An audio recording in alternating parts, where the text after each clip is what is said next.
Udhna police station વિસ્તારમાં વિવિધ જગ્યાએ જ્યારે મોબાઈલ ચોરી થતી હતી અને પોલીસ સ્ટેશનમાં EFIR અને ફરિયાદ દાખલ થઈ છે ત્યારે અમે લોકોએ ઓનલાઈન પણ ટ્રેસિંગમાં CR પોર્ટલ પર મૂકેલું છે અને લોકલ બાતમીદારોથી પણ માહિતી મળેલ હતી કે જે રવિ રૂમાલભાઈ રાજનર, જેઓની ઉંમર 31 વર્ષ છે, જેઓ છૂટક મજૂરી કરે છે, ઝુંપડપટ્ટી નવાગામ ડિંડોલી સુરત શહેર ખાતે રહે છે. અને બીજા સંતોષ ઉર્ફે લંગડા બાબુભાઈ ગાયકવાડ, જેમની ઉંમર 44 વર્ષ છે, જેઓ પણ છૂટક મજૂરી કરે છે અને સંતોષીનગર ઝુંપડપટ્ટી નવાગામ ડિંડોલી સુરત શહેર ખાતે રહે છે.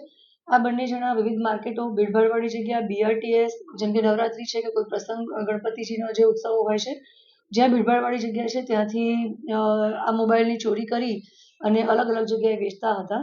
એમાંથી એમનો સંપર્ક થયો છે કે જેઓ ધીરજ રવિન્દ્રભાઈ જોપે છે, જેઓ ની ઉંમર 25 વર્ષ છે અને જેઓ એરલાઇન્સમાં જોબ પણ કરે છે અને એમણે એન્જિનિયરિંગનો અભ્યાસ કરેલો છે.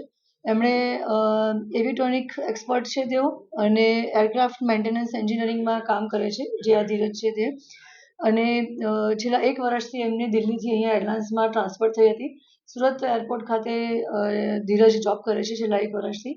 આ જે બંને આરોપી છે, રવિ રૂમાલભાઈ રાજનર અને સંતોષ ઉર્ફે લંગડા, જેઓ બહારથી આ રીતે ચોરી કરી અને મોબાઈલ આ જે એન્જિનિયર છે ધીરજ જોપે એમને આપતા હતા.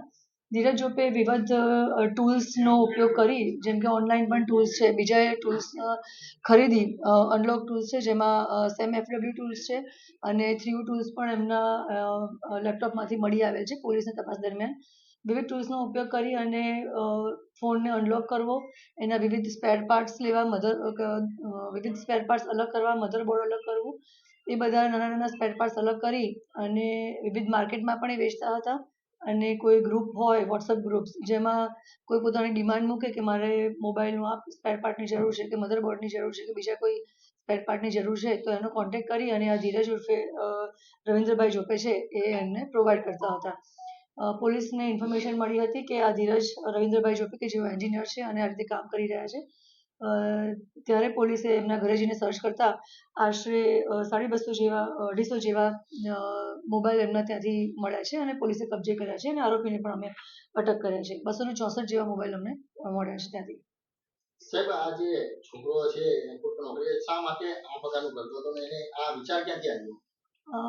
પ્રાઇમરી ઇન્વેસ્ટિગેશન્સમાં જ્યારે આરોપીને પૂછપરછ કરી ત્યારે એનું કહેવું એવું છે કે જે રીતે એણે એન્જિનિયરિંગ કર્યું છે અને આ રવિ અને સંતોષના કોન્ટેક્ટમાં આવ્યા હતા અને એમને ફાઇનાન્શિયલ ઇશ્યુઝે ડીલ કરતા હતા. એજ્યુકેશન માટે પણ એમને પૈસાની જરૂર હતી. ઓલરેડી તેઓ એન્જિનિયર છે, પરંતુ એમને પૈસાની જરૂર હોવાથી એમણે આ કામ કર્યું હતું એવું જણાવે છે. સાહેબ, આઈફોનને સૌથી સિક્યોર માનવામાં આવે છે, તો આ આઈફોન કેવી રીતે અનલોક કરી નાખતો હતો? કેટલા રૂપિયા એની પાછળ લેતો હતો? રૂપિયા કેટલા લેતા હતા એ વિવિધ ડિફરન્ટ જેવી લોકોની જરૂરિયાત હોય એ મુજબ એમની પાસેથી પૈસા લેતો હતો. પરંતુ આઈફોન અનલોક અને સેફ હોવા છતાં પણ જે મેં કહ્યું એમના ટૂલ્સ છે એ ટૂલ્સની સાથે કામ કરી અને પછી ટૂલ્સથી અનલોક કરતા હતા. એટલે સર પાસવર્ડ ખોલી નાખતો તો શું કરતો હતો?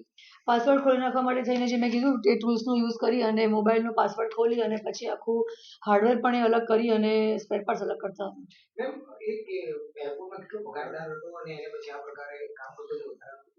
એન્જિનિયરિંગ છે અને એન્જિનિયર છે પોતે અને લાંબા ટાઈમથી જોબ કરે છે, એટલે અરાઉન્ડ 50 થી 60 હજાર જેવો એમનો પગાર છે. હા, એની ટ્રાન્સફર અહીંયાથી પહેલા અહીંયા જોબ કરતો હતો અને ત્યાંથી દિલ્હી એમની ટ્રાન્સફર થઈ હતી અને દિલ્હીથી પાછો અહીંયા છેલ્લા 1 વર્ષથી એપ્રિલ 2024થી એ સુરત એરપોર્ટ પર કામ કરે છે.